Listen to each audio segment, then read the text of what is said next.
Okay, we have something a little different today. Today we are going to go through a poem. This is a poem that I was told to read, and I really much enjoyed it. So, yeah, why not share it with you guys? Why not go through it? Why not talk about what stood out to me, what this reminded me of? And yeah, so essentially this is If by Rudyard Kipling. I hope that's how you say it. Know nothing else about him, but this is a poem kind of giving advice to his son, and you'll see exactly what I mean because it's very blatantly obvious what he's trying to do. He's trying to educate the next generation. If you can keep your head up when all about you are losing theirs and blaming it on you, if you can trust yourself when all men doubt you, but make allowance for their doubting too, if you can wait and not be tired by waiting, or be lied about, don't deal in lies, or being hated, don't give way to hating, and yet don't look too good, not talk too wise. If you can dream and not make dreams your master, if you can think and not make thoughts your aim, if you can meet with triumph and disaster and treat those two impostors just the same, if you can bear to hear the truth you've spoken, twisted by knaves to make a trap for fools, or watch the things you gave your life to broken and stoop and build them up with worn out tools. If you can make one heap of all your winnings and risk it on one turn of pitch and toss, and lose and start again at your beginnings, and never breathe a word about your loss. If you can force your heart and nerve and sinew to serve your turn long after they are gone, and so hold on when there is nothing in you except the will which says to them, hold on. If you can talk with crowds and keep your virtue, or walk with kings nor lose the common touch, if neither foes nor loving friends can hurt you, if all men count with you but none too much, if you can fill the unforgiving minute with 60 seconds worth of distance run, yours is the earth and everything that's in it, and which is more, you'll be a man, my son. So, a very short poem that has a very obvious message. As I'm going through this, I don't even need to explain some of these things, but the message is very clear. But I'm just going to point out what really stood out to me. Obviously, we could analyze every single line of this poem, but that's not what this is about. This is about just talking about something I had fun with. So let's just talk about a few things, and then I will leave you guys to it. Okay. If you can keep your head up when all about you are losing theirs and blaming it on you. And this is something that I feel like we run into so much in our everyday lives. When something goes wrong, people start freaking out, people start pointing the finger, people start blaming everyone but themselves. But there's no growth through that. There's no analysis through that. There's nothing to be gained through that. All that does is it pushes responsibility to somebody else. Whereas even if it is someone else's fault, even if it is, this guy did this and because of this, this happened, you still had some blame. You still gave that dumb person that responsibility. And it's understanding this so that we can move forward, so that we can grow in the future. That's really the important aspect of, growth, of change, of a failure. A failure is a failure if you don't learn from it, but it's not a failure if you move forward in some positive direction. If you can trust yourself when all men doubt you, and this is again trusting yourself and knowing that you're following the righteous path, knowing that in spite of the whole world telling you you're wrong, that you have to still chase this anyway. It's Abraham willing to sacrifice Isaac. It's Kierkegaard's leap of faith.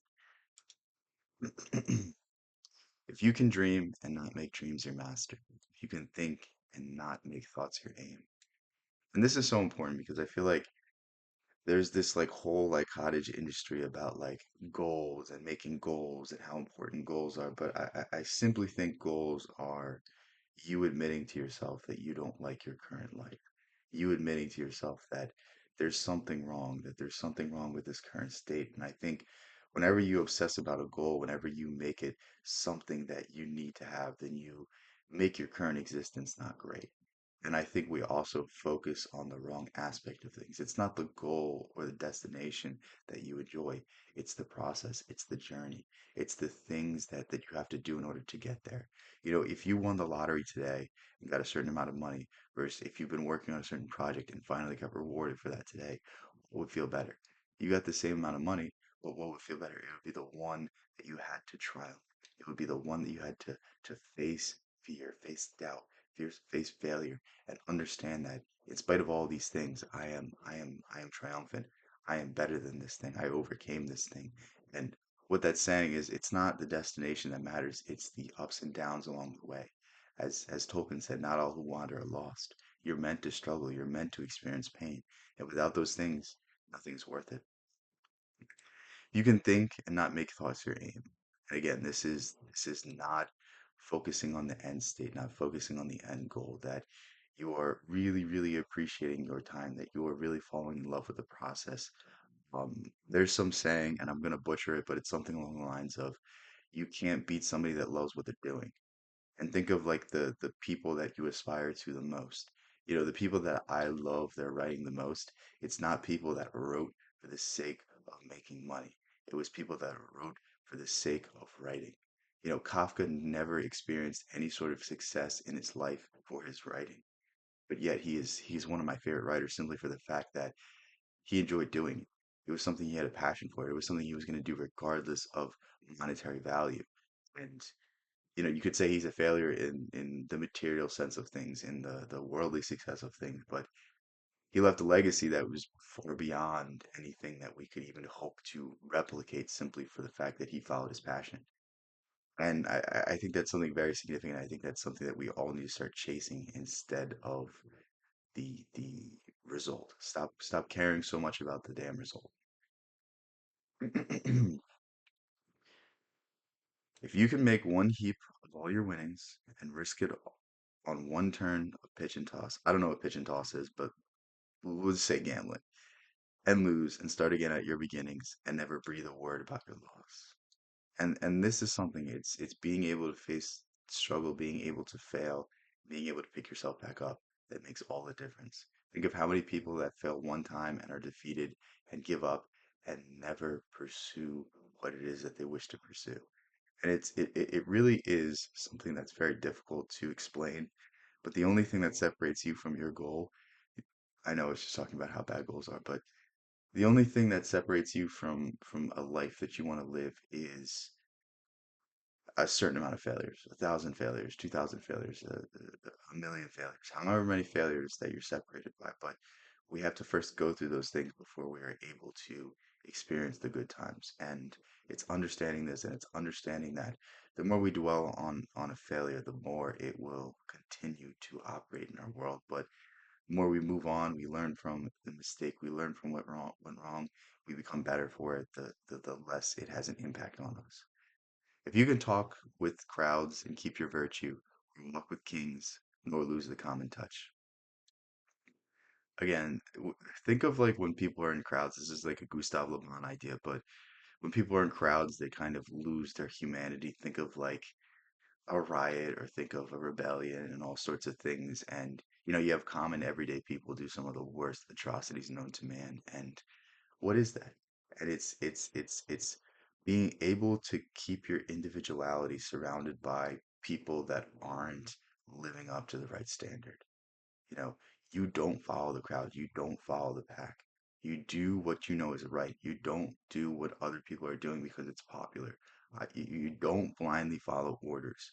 That is that is one of the worst defenses that human beings have ever came up with because it's just not true. You always have a choice. You always have a responsibility.